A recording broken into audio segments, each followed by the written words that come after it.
नमस्कार, KP news 24/7 में आपका स्वागत है। मैं हूं पूजा आपके साथ। आइए सबसे पहले देखते हैं मुख्य समाचार। बीदर के श्री सिद्धरामेश्वर आयुर्वेदिक मेडिकल कॉलेज बीदर की ओर से एनुअल स्पोर्ट्स प्रतियोगिता का किया गया आयोजन। बीदर की विभिन्न दलित संगठनों की एकता की ओर से 26 जनवरी को होने वाले संविधान और नागरिक सरकार की रक्षा कार्यक्रम का पोस्टर किया गया रिलीज। आंध्र के मुख्यमंत्री जगनमोहन रेड्डी ने विजयवाड़ा के स्वराज मैदान में बी.आर. अम्बेडकर की 125वीं ऊंची प्रतिमा का उद्घाटन किया। बाबरी मस्जिद को मुसलमानों से छीना गया। अयोध्या में राम मंदिर निर्माण को लेकर भड़के ओवैसी। प्रधानमंत्री मोदी के नेतृत्व में अगले 3 साल में नक्सलवाद की समस्या से मुक्त हो जाएगा देश। केंद्रीय गृह मंत्री अमित शाह ने कही यह बात। कांग्रेस की न्याय यात्रा का असम में तीसरा दिन। असम में पैदल भी चले राहुल गांधी।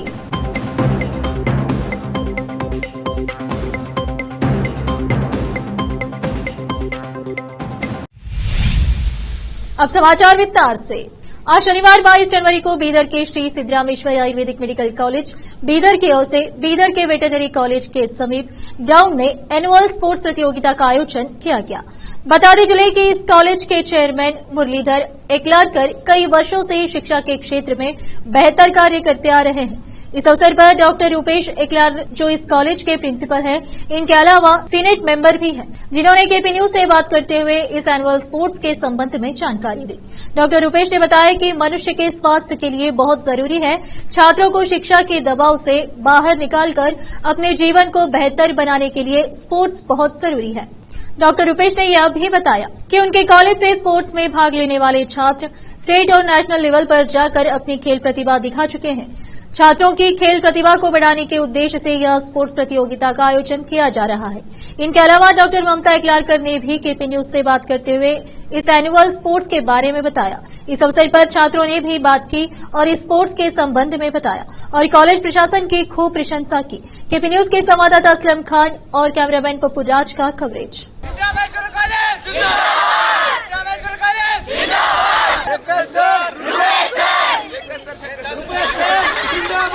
नए साल के साथ नए स्पोर्ट्स का उद्घाटन यहाँ पर किया जाए सिद्धरामेश्वर आयुर्वेदिक कॉलेज की ओर से।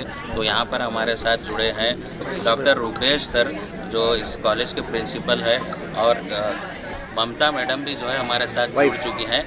तो आइए इस स्पोर्ट्स के संबंध में जो है इनसे विशेष जानकारी जानते हैं और किस तरह के स्पोर्ट्स यहाँ पर किए जा रहे हैं उसके बारे में भी बात करते हैं। तो सर, बहुत बहुत स्वागत है आपका हमारे चैनल में। सर, ये बताइए कि जो ये स्पोर्ट्स किए जाते हैं एनुअल स्पोर्ट्स, किस वजह से किया जाता है, इसका मुख्य उद्देश्य क्या है सर? मुख्य उद्देश्य ये है सर, एक्चुअली हम साल में हर साल को एनुअल डे करते हैं सर कॉलेज में। सो जो ये रहता है उससे पहले हम हर साल क्रीडोत्सव बोल के करते हैं। ये अभी क्रीडोत्सव 2024 है। तो हमारे जो फर्स्ट ईयर से बच्चे लेकर जो इंटरव्यू बच्चे रहते हैं, तो सभी लाइक क्रिकेट मैचेस, कल हमने क्रिकेट मैचेस खेले हैं, फिर वॉलीबॉल हुआ है, खो-खो हुआ है, फिर आज कबड्डी खेल रहे हैं। सो 3 दिन से थ्रोबॉल, गर्ल्स के लिए थ्रोबॉल है, बॉयज़ के लिए खो-खो और कबड्डी दोनों भी है। तो हर साल हम 3 से 5 दिन स्पोर्ट्स, स्पेशली स्पोर्ट्स के लिए देते हैं। सो साल भर बच्चे पढ़ते रहते हैं, थोड़ा फिजिकल फिटनेस के लिए भी उनका देखना है, और ये हमारा इन बिटवीन है। तो इधर से हमको कौन सा बच्चे अच्छे खेल रहे हैं, कौन सा नहीं बोल के हमको पता चलता है। तो आगे यूनिवर्सिटी मैचेस के लिए खेलने के लिए भी हमको यूज होता है। तो बिना देखे हम आगे नहीं भेज सकते। तो और हर साल उन बच्चों को भी एक एंटरटेनमेंट चाहिए, खाली पढ़ाई बोले तो उनको भी ये लगेगा। तो ये इसलिए से भी कल ही की बात है मैडम, प्रधानमंत्री मोदी जी ने जो है बेंगलुरु में और तमिलनाडु में जो खेलो इंडिया खेलों का जो उद्घाटन किया इस स्पोर्ट्स का, तो इसको लेकर क्या आप में भी ये जागरूकता पैदा हो रही है कि खेलो इंडिया खेलों की ओर से भी कुछ आप लोगों को अवेयरनेस मिल रहा है इससे? Definitely sir, we will get awareness through that, and not only with that, every year in every batch girls will participate and they will perform their sports activity everything and all. Basically government, it's not like that government is providing like that. Basically girl itself has that strength, she can play any sports, they have that capacity and everything. The only thing is we should focus on her to bring out that capacity. In our college also many girls, they are playing very well. Even in our staff team, actually ma'am contributed, she is the best sports person. Basically I am not sports person, but we used to support everyone. But basically, she is a sports person. She can speak better than. Bidar की विभिन्न दलित संगठनों की एकता की ओर से आज शनिवार 20 जनवरी को बीदर के अंबेडकर सर्कल पर 26 जनवरी को आयोजित होने जा रहे संविधान और नागरिक सरकार की रक्षा कार्यक्रम के पोस्टर को रिलीज किया गया। इस अवसर पर बीदर वार्ड नंबर 32 के काउंसलर मोहम्मद नवाज खान मुख्य अतिथि के अलावा विभिन्न दलित संगठनों के पदाधिकारी और कार्यकर्ता और दूसरे उपस्थित थे। बता दें कि बीदर की विभिन्न दलित संगठनों की एकता की ओर से 26 जनवरी को बीदर के अंबेडकर सर्कल पर शाम को 5 बजे एक भव्य कार्यक्रम संविधान और नागरिक सरकार की रक्षा आयोजित किया जा रहा है। इस कार्यक्रम में पूज्य भंते ज्ञान सागर बौद्ध विहार वैशाली नगर आंदूर मुख्य रूप से उपस्थित रहेंगे। कर्नाटक के cabinet minister for forest and ecology and Bidar district incharge minister Eshwar Khande और कर्नाटक के cabinet minister for municipal administration and Haj Rahim Khan इस कार्यक्रम का उद्घाटन करेंगे, जबकि गौरव अध्यक्ष संजय भोसले के अलावा विधान परिषद अध्यक्ष अरविंद दर्ली, हुमनाबाद के पूर्व विधायक राजशेखर बी पाटिल, पूर्व विधायक अशोक खेनी के अलावा दूसरे अतिथि होंगे। इस कार्यक्रम की अध्यक्षता चंद्रकांत आर निराटे अध्यक्ष विभिन्न दलित संघ एकता बीदर करेंगे। इनके अलावा कई वरिष्ठ राजनेता एवं गणमान्य व्यक्ति इस कार्यक्रम में उपस्थित रहेंगे। इस कार्यक्रम के पोस्टर रिलीज के अवसर पर चंद्रकांत आर निराटे अध्यक्ष विभिन्न दलित संघ एकता बीदर और बीदर वार्ड नंबर 32 के काउंसलर मोहम्मद नवाज खान ने केपी न्यूज से बात की। केपी न्यूज के संवाददाता असलम खान और कैमरामैन अलीम पाशा का कवरेज। ದಲಿತ ಸಂಘಟನೆಗಳು ಕೂಟ ಸುಮಾರು ಒಂದು 20ಕ್ಕಿಂತ ಮೇಲ್ಪಟ್ಟು ಸಂಘಟನೆಗಳು ಒಂದುಗೂಡಿ ಡಾಕ್ಟರ್ ಬಾಬಾ ಸಾಹೇಬ್ ಅಂಬೇಡ್ಕರ್ ಅವರ ರಚಿಸಿರ್ತಕ್ಕಂಥ ಸಂವಿಧಾನ ಜಾರಿ ಬಂದಿನ ದಿನ 26ನೇ ಜನವರಿ 2024ರಂದು ಡಾಕ್ಟರ್ ಬಾಬಾ ಸಾಹೇಬ್ ಅಂಬೇಡ್ಕರ್ ಅವರ ಪುತ್ಥಳಿ ಎದುರುಗಡೆ ಬೃಹತ್ ಬಹಿರಂಗ ಸಭೆ ಸಮಾವೇಶವನ್ನು ಹಮ್ಮಿಕೊಳ್ಳಲಾಗಿದೆ। ಈ ಜನಜಾಗೃತಿಯ ಬೃಹತ್ ಸಮಾವೇಶದಲ್ಲಿ ಹೆಚ್ಚಿನ ಸಂಖ್ಯೆಯಲ್ಲಿ ಜನರು ಪಾಲ್ಗೊಳ್ಳಬೇಕಂಥೇಳಿ ಈ ವಿವಿಧ ಸಂಘಟನೆಗಳ ಒಕ್ಕೂಟದ ಅಧ್ಯಕ್ಷನಾದಂಥ ನಾನು ಚಂದ್ರಕಾಂತ್ ನಿರಾಟೆ ತಮ್ಮೆಲ್ಲರಲ್ಲಿ ಸಾರ್ವಜನಿಕರಲ್ಲಿ ಮತ್ತು ದಲಿತ ಬಾಂಧವರಲ್ಲಿ ಅಕ್ಕ ತಂಗಿಯರಲ್ಲಿ ಅಣ್ಣ ತಮ್ಮದರಲ್ಲಿ ವಿದ್ಯಾರ್ಥಿನಿಯರಲ್ಲಿ ಎಲ್ಲರಲ್ಲಿಯೂ ಸವಿನಯ ಮನವಿಯನ್ನು ಮಾಡ್ಕೋತಾ ಇದ್ದೇನೆ। ಬಂಧುಗಳೇ, ಡಾಕ್ಟರ್ ಬಾಬಾ ಸಾಹೇಬ್ ಅಂಬೇಡ್ಕರ್ ಅವರು ಸಂವಿಧಾನವನ್ನು ಬರೆದು ಸುಮಾರು ವರ್ಷಗಳು ಕಳೆದರೂ ಕೂಡ ಇವತ್ತಿನ ದಿನ ಕೂಡ ಸಂವಿಧಾನ ಸಂಪೂರ್ಣವಾಗಿ ಜಾರಿಗೆ ಬಂದಿಲ್ಲ। ಬಾಬಾ ಸಾಹೇಬರು ರಚಿಸಿರ್ತಕ್ಕಂಥ ಸಂವಿಧಾನ ಯಥಾವತ್ತಾಗಿ ಇಂದಿನ ಉದ್ಘಾಟನೆ ಮಾಡ್ತಾ ಇದ್ದೇವೆ। ಆಮೇಲೆ ನಮ್ಮ ಪೌರಾಡಳಿತ ಸಚಿವರು ರಹೀಮ್ ಖಾನ್ ಸಾಹೇಬರು ಕೂಡ ಈ ಕಾರ್ಯಕ್ರಮದಲ್ಲಿ ಭಾಗಿಯಾಗ್ತಾ ಇದ್ದಾರೆ। ಆಮೇಲೆ MLC ಅವರು ಅರವಿಂದ್ ಹಳ್ಳಿ ಸಾಹೇಬರು ಕೂಡ ಈ ಕಾರ್ಯಕ್ರಮಕ್ಕೆ ಬರ್ತಾ ಇದ್ದಾರೆ। ರಾಜಶೇಖರ್ ಪಾಟೀಲ್ ಸಾಹೇಬರು ಬರ್ತಾ ಇದ್ದಾರೆ। ಆಮೇಲೆ ನಮ್ಮ ದಕ್ಷಿಣ ಕ್ಷೇತ್ರದ ಮಾಜಿ ಶಾಸಕರಾಗಿರ್ತಕ್ಕಂಥ ಅಶೋಕ್ ಖೇಣಿ ಸಾಹೇಬರು ಕೂಡ ಎಲ್ಲ ಜನಪ್ರತಿನಿಧಿಗಳು ಕೂಡ ಈ ಸಭೆ ಸಮಾರಂಭದಲ್ಲಿ ಮತ್ತು ಈ ಸಮಾವೇಶದಲ್ಲಿ ಭಾಗಿಯಾಗ್ತಾ ಇದ್ದಾರೆ। ಆದ್ದರಿಂದ ಎಲ್ಲರೂ ಹೆಚ್ಚಿನ ಸಂಖ್ಯೆಯಲ್ಲಿ ಬಂದು ಈ ಕಾರ್ಯಕ್ರಮವನ್ನು ವೀಕ್ಷಿಸಿ ಸಭೆಯನ್ನು ಯಶಸ್ವಿಯಾಗಿ ಮಾಡಬೇಕಂತೇಳಿ ತಮ್ಮಲ್ಲಿ ಈ ಮೂಲಕ ನಾನು ಮನವಿ ಮಾಡ್ಕೋತಿದ್ದೇನೆ। ಎಲ್ಲರಲ್ಲೂ ಜೈ ಭೀಮ್, ಜೈ ಸಂವಿಧಾನ್, ಜೈ ಭಾರತ್। सबको जय भीम। आज हमारे चंद्रकांत निराटे साहब जो है बहुत अच्छी बात बोले हैं। सबको मैं विनती करता हूं कि 26 तारीख के दिन जो प्रोग्राम है इसको बहुत लोग आके इस प्रोग्राम को सक्सेस करें। और सबसे विनती करता हूं मैं और पूरे हमारे जितने भी साथी हैं उनके सब तरफ से मैं सबसे विनती करता हूं कि भाई आके इस प्रोग्राम को सक्सेस करें। जय भीम। आज शनिवार 20 जनवरी को बीदर के पत्रिका भवन में कर्नाटक शोषित समुदाय की महान एकजुटता और कर्नाटक राज्य हिंदू जाति एकजुटता की ओर से एक प्रेस मीट आयोजित की गई। इस अवसर पर इन संगठनों के सभी पदाधिकारी और सदस्य उपस्थित रहे। इस अवसर पर 28 जनवरी को चित्रदुर्गा में आयोजित होने जा रहे शोषित जागरूकता का सम्मेलन के संबंध में जानकारी दी गई। इस अवसर पर अनिल कुमार बेलदार, बसवराज मालगे, बीदर के कांग्रेस नेता मन्नान सेठ, बाबूराव पासवान, नारायण गणेश, अमृतराव चिमकुड़े, श्रीपत राव दिने, रमेश ठाकुलगी और दूसरे उपस्थित थे। केपी न्यूज के कैमरामैन पप्पू राज का कवरेज। माध्यम के चैनल्स के तरफ से मैं बीदर जिले के तमाम शोषित जो SC ST OBC backward community के जो लोग बीदर से लेके पूरा बेंगलुरु तक जो सम्मान्य मुख्यमंत्री जी जो 2013 में जो कांतराज कमीशन गठित किया था उस रिपोर्ट को पब्लिश कर और उसको एक्सेप्ट कर उसको लागू करने के लिए आने वाले 28 जनवरी 2024 को चित्रदुर्गा जिले में एक बहुत बड़ा ऐतिहासिक हमारा शोषित समुदाय जो वर्ग है इस लोगों का 5 लाख लोगों के ऊपर चित्रदुर्गा में 28 तारीख को हम जमा हो रहे हैं और जमा होकर हम राज्य सरकार से विनती करते हैं और आग्रह करते हैं कि जो कांतराज रिपोर्ट है जल्दी से जल्दी उसको एक्सेप्ट कर उसको पब्लिश कर हमारे जो डिमांड है वो डिमांड को फुलफ़िल करने के लिए हम लोग बीदर से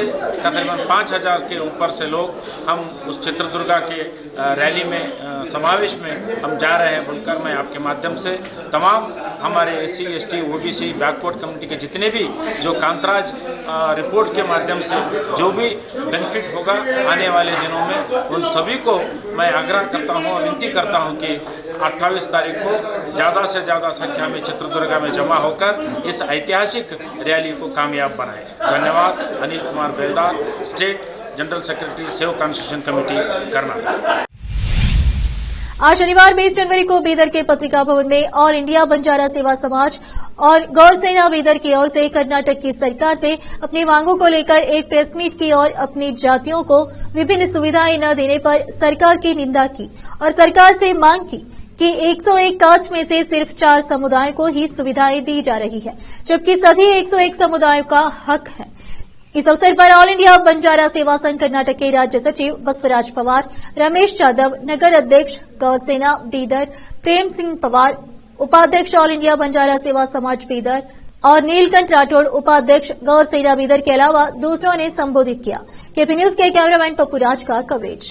प्रदेश की कांग्रेस सरकार शेड्यूल्ड कास्ट के अंदर रहने वाले 101 जाति के शेड्यूल में 4 समुदाय को लमाणी, कोरचा, कोरवा और भोवी, ये 4 समुदाय को 3% का लेफ्ट साइड और राइट साइड, लेफ्टिस्ट और राइटिस्ट, उनको बड़ा समुदाय मान करके उनको ज़्यादा परसेंटेज दे के इन 4 समुदायों के ऊपर जो अन्याय करने का काम राज्य सरकार ने किया है, ये हमारे बीदर जिला बंजारा समाज की ओर से जो है हम उसका खंडन करते हैं। और फिर आने वाले दिनों में यह जो उनके कैबिनेट का निर्णय हुआ कि इन जातियों को, 4 जातियों को, ये टचेबल कम्युनिटी है, लिहाजा इनको जो है ये शेड्यूल से इनको हट करके केवल 3% का रिजर्वेशन जो इनको कम किए, इसका विरोध करते हुए बीदर जिले में आने वाले कुछ ही दिनों में हम बहुत बड़े पैमाने पे जो है प्रतिभटना हम करने वाले हैं। आज राज्य सरकार को ये चेतावनी देते हैं क्योंकि सुप्रीम कोर्ट ने कहा था कि no state is having such power to give the internal reservation. एक बार नहीं बल्कि 4 बार बोल चुकी है सुप्रीम कोर्ट, तो भी जानबूझकर जो सिद्धरामैया ने किया है उसको हम सबक सिखाने के लिए जिला बंजारा समाज की तरफ से जो है हम आने वाले कुछ ही दिनों में इसकी प्रतिरोध भी करेंगे और फिर इसकी प्रतिभटना भी करेंगे और उनको मजबूर करेंगे कि ये 4 समुदाय भी बहुत बड़े ताकतवर है और इनको आप जो नेग्लिजेंसी कर रहे हैं इसका जो है आपको भुगतना पड़ेगा। और फिर आने वाले दिनों में, आने वाले चुनाव में कांग्रेस और जो है आपकी सरकार के पूरे लोगों को जो है इसका नतीजा भुगतना पड़ेगा, ये हम आपको चेतावनी देते हैं। धन्यवाद। Basavaraj Pawar, state general secretary AIBSS Karnataka. सरकार, कांग्रेस सरकार ने बंजारा समाज को पहले 18% में राइट लेफ्ट और पूरे 101 जात वालों को हक था, वो हक में से वो राइट लेफ्ट को ज़्यादा हक देते हुए हमारा हक वो सिद्धरामैया गवर्नमेंट ने छीना। इसलिए हम सिद्धरामैया गवर्नमेंट को सबक सिखाना चाहते हैं और आगे आने वाले दिनों में हम बड़े पैमाने पे होराट करेंगे। और सिद्धरामैया गवर्नमेंट अगर सिद्धरामैया में अखल रहे तो पहले जो 18% था वही 18% बराबर रखना चाहिए, नहीं तो हम एक बड़े पैमाने में होराट करना चाहते हैं। सर आपका नाम? प्रेम सिंह पवार, बंजारा समाज उपाध्यक्ष हूँ मैं। धारवाड़ के विश्व हिंदू परिषद नेता और कन्नड़ राज्योत्सव पुरस्कार विजेता प्रसिद्ध चिकित्सक डॉक्टर एस.आर. राम गौड़ा को अयोध्या में श्री राम मंदिर के उद्घाटन और 22 जनवरी को होने वाली प्राण प्रतिष्ठापना पूजा का निमंत्रण पत्र मिला है। मीडिया से बात करते हुए डॉक्टर एस.आर. राम गौड़ा ने इस निमंत्रण के संबंध में बताया। केपी न्यूज के एंकर हिना शेख की रिपोर्ट। ನಮಗೆ ಮೆಸೇಜಸ್ ಬಂದಿದಾವೆ ಎಲ್ಲರೂ ಯಾರು ಬರೋರು ಅದಾರ ಅವರಿಗೆ ಅವರು ತಮ್ಮ ಹೆಸರು ರಿಜಿಸ್ಟ್ರೇಷನ್ ಮಾಡಿಸ್ಬೇಕು with information with Aadhaar card ಮತ್ತು ನಂಬರ್ ನಮಗೇನು ಕೋಡ್ ನಂಬರ್ ಕೊಟ್ಟಾರ ಆ ನಂಬರ್ ಹಾಕಿ ಆ ಪ್ರಕಾರವಾಗಿ ನಾವು ಎಂದು ಹೋಗಿ ಮುಟ್ತೀವಿ ಯಾವ ಟೈಮಿಗೆ ಮುಟ್ತೀವಿ ಯಾವ ತಾರೀಕಿಗೆ ಅವನ್ನೆಲ್ಲ ಬರೆದು ಆಮೇಲೆ ನಮ್ಮ ಅಡ್ರೆಸ್ ನಾವು ಎಲ್ಲಿಂದ ಇದೇವಿ ಅದರದ್ದು ಡೀಟೇಲ್ ಇನ್ಫಾರ್ಮೇಶನ್ ಅದನ್ನೆಲ್ಲ ಕೇಳಿದಾರ ಅದನ್ನೆಲ್ಲ ಕಳಿಸಿದೇವಿ 21ನೇ ತಾರೀಕಿಗೆ ಮಧ್ಯಾಹ್ನ ಇಲ್ಲಿಂದ ಬಿಡ್ತೇವೆ ರೀ ಈವ್ನಿಂಗ್ ಅಯೋಧ್ಯ ಮುಟ್ತೇವೆ ಅವತ್ತು ನಮ್ಮ ಸಂಘ ಪರಿವಾರದ ಮತ್ತು ವಿಶ್ವ ಹಿಂದೂ ಪರಿಷತ್ತದ ಹಿರಿಯರು ಏನದಾರ ನಮ್ಮ ಈ ಭಾಗದ ಉತ್ತರ ಕರ್ನಾಟಕದ ಹಿರಿಯರು ನನಗೆ ಕರೆದ ಕರ್ನಾಟಕ ಉತ್ತರ ಪ್ರಾಂತ ನಮ್ಮ 18 ಜಿಲ್ಲಾ ಬರ್ತವೆ ಉತ್ತರ ಪ್ರಾಂತ ವಿಶ್ವ ಹಿಂದೂ ಪರಿಷತ್ತದ ಅಧ್ಯಕ್ಷ ಅಂತ ಹೇಳಿ ನನಗೆ ಜವಾಬ್ದಾರಿ ಕೊಟ್ಟಿದ್ದಾರೆ ಕಳೆದ 7-8 ವರ್ಷದಿಂದ ಆ अब फिलहाल एक छोटा सा ब्रेक।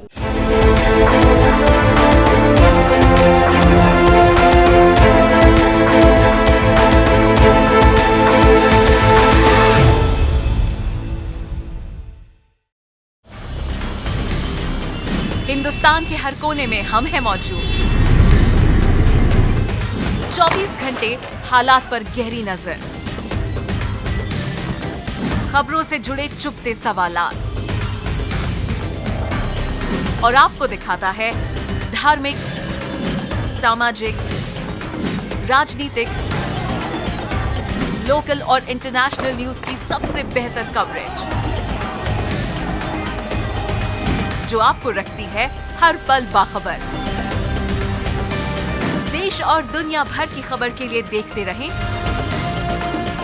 KP news 24/7। ब्रेक के बाद आपका स्वागत है। आइए देखते हैं समाचार। आगामी लोकसभा चुनाव से पहले आंध्र प्रदेश के मुख्यमंत्री जगन मोहन रेड्डी ने शुक्रवार 19 जनवरी को विजयवाड़ा के स्वराज मैदान में 125 फीट ऊंची बीआर अम्बेडकर प्रतिमा का उद्घाटन किया। इस दौरान कार्यक्रम में आंध्र प्रदेश और अम्बेडकर थीम पर आधारित एक विशाल ड्रोन शो आयोजित किया गया। इस शो को देखकर वहां मौजूद लोग मंत्रमुग्ध हो गए। मुख्यमंत्री ने 400 करोड़ रुपए की लागत से बनी बीआर अम्बेडकर के 125 फुट ऊंची प्रतिमा को सामाजिक न्याय की प्रतिमा करार दिया। अम्बेडकर स्मृति वनम में लगी यह प्रतिमा 81 फुट ऊंची कंक्रीट के आसन पर स्थापित की गई है। इसके अलावा परिसर में बीआर अम्बेडकर अनुभव केंद्र, 2000 सीटों वाला कन्वेंशन सेंटर, फूड कोर्ट, बच्चों के खेलने के लिए पार्क, म्यूजिकल फाउंटेन, वॉकवे और अन्य सुविधाएं भी हैं। अयोध्या में राम मंदिर निर्माण के उद्घाटन की तैयारियां जोरों पर है। 22 जनवरी को होने वाले प्राण प्रतिष्ठा समारोह के लिए राम नगरी को सजाया जा रहा है। जहां एक तरफ लोग राम भक्ति में सराबोर हैं, वहीं दूसरी ओर एआईएमआईएम चीफ असदुद्दीन ओवैसी लगातार राम मंदिर के निर्माण को लेकर सत्ता और विपक्ष पर अपना गुस्सा निकाल रहे हैं। उन्होंने पत्रकारों से कहा कि भारतीय मुसलमानों से बाबरी मस्जिद को योजनाबद्ध तरीके से छीना गया है। दरअसल ओवैसी कर्नाटक के कलबुर्गी में पत्रकारों से बात कर रहे थे। इस दौरान उन्होंने कहा, मुसलमानों ने 500 साल तक बाबरी मस्जिद में नमाज अदा की। जब कांग्रेस के जीबी पंत उत्तर प्रदेश के मुख्यमंत्री थे, तब रात के अंधेरे में मस्जिद के अंदर मूर्तियां रख दी गई थी। बाद में इन्हें हटाया भी नहीं गया। ये मेरी मस्जिद है और हमेशा रहेगी। केंद्रीय गृह मंत्री अमित शाह ने कहा कि प्रधानमंत्री मोदी ने पिछले 9 वर्षों में सभी सीएपीएफ, चाहे वह सीआरपीएफ हो या सीमा पर तैनात अन्य सभी संगठनों की सुविधाओं के लिए कई कदम उठाए हैं। आज भारत सरकार ने एक डाक टिकट भी जारी किया है। अमित शाह ने शनिवार 20 जनवरी को असम में अपने कार्यक्रम के दौरान संबोधन करते हुए कहा है कि अगले 3 सालों के दौरान पीएम नरेंद्र मोदी के नेतृत्व में देश नक्सलवाद से मुक्त होगा। असम के मुख्यमंत्री हिमंत बिस्वा शर्मा तेजपुर में एसएससीबी परिसर में सशस्त्र सीमा बल के 60वें स्थापना दिवस में शामिल हुए। इस दौरान अमित शाह ने कहा कि प्रधानमंत्री मोदी ने पिछले 9 वर्षों में सभी सीएपीएफ, चाहे वह सीआरपीएफ हो या सीमा पर तैनात अन्य सभी संगठनों के सुविधाओं के लिए कई कदम उठाए हैं। आज भारत सरकार ने एक डाक टिकट भी जारी किया है। कांग्रेस की भारत छोड़ो न्याय यात्रा राहुल गांधी के नेतृत्व में असम में तीसरे दिन शनिवार को फिर से शुरू हुई। वहां लखीमपुर जिले के बोगी नदी से यात्रा की अगुवाई कर रहे हैं। यात्रा बहाल होने पर बस में सवार राहुल गांधी ने सड़क किनारे खड़े लोगों का अभिवादन स्वीकार किया। सड़क किनारे लोगों के खड़े होने के कारण वह कई स्थानों पर बस से उतरे लोगों से बातचीत की और कुछ मीटर तक उनके साथ पैदल भी चले।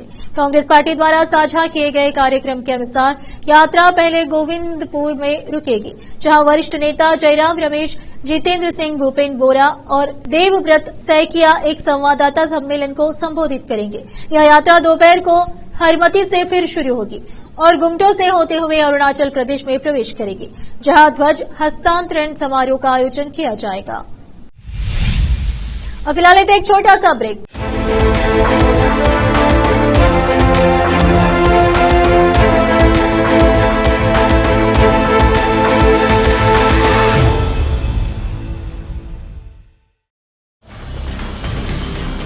हिंदुस्तान के हर कोने में हम हैं मौजूद।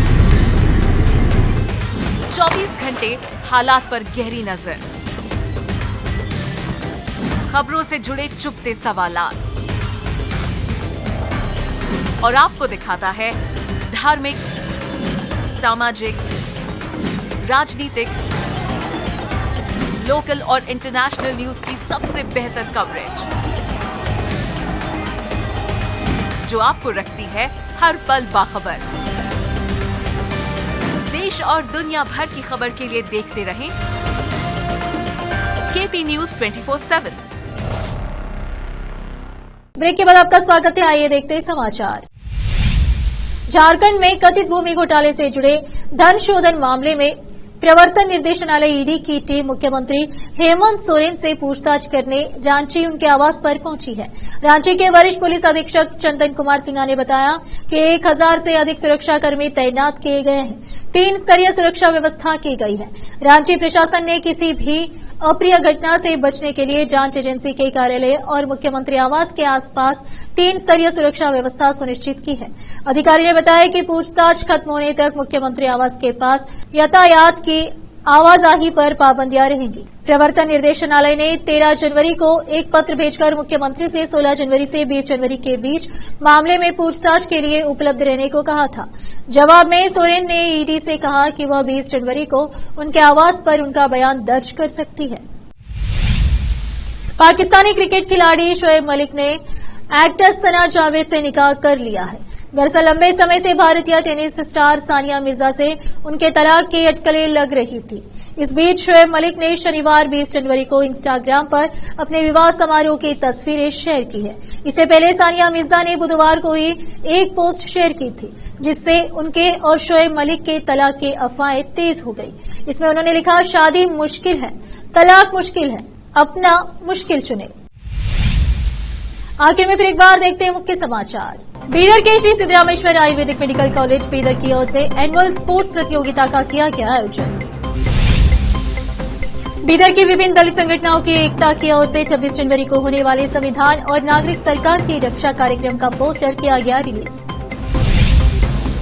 आंध्र के मुख्यमंत्री जगनमोहन रेड्डी ने विजयवाड़ा के स्वराज मैदान में BR अम्बेडकर की 125वीं टूची प्रतिमा का उद्घाटन किया। बाबरी मस्जिद को मुसलमानों से छीना गया। अयोध्या में राम मंदिर निर्माण को लेकर भड़के ओवैसी। प्रधानमंत्री मोदी के नेतृत्व में अगले 3 साल में नक्सलवाद की समस्या से मुक्त हो जाएगा देश। केंद्रीय गृह मंत्री अमित शाह ने कही यह बात। कांग्रेस की न्याय यात्रा का असम में तीसरा दिन। असम में पैदल भी चले राहुल गांधी।